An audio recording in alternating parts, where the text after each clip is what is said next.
Malam duk kalut nak pergi karaoke, sepatutnya kena jaga gula dulu.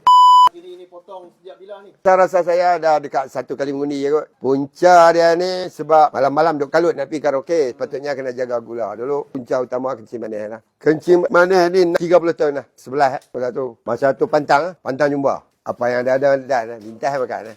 Tun tu lah, duk main basuh berak apa tu. Duk asisten lah. Ni pun asisten juga, Cik Anwar.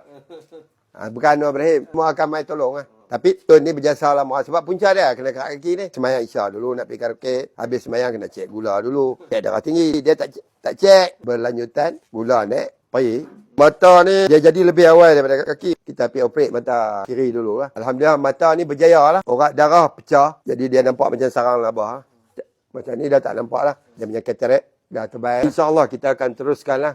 Sehingga boleh berjalan lebih elok lah. Saya terima kasih banyaklah kepada kedidi kaki palsu ni. Menyempurnakan sejak saya boleh berjalan balik. Saya harap Maybank teruskanlah perjuangan membantu kami. Terima kasih banyak pada pihak Maybank. Kita akan buka akaun Maybank sebagai tanda terima kasih pada Maybank.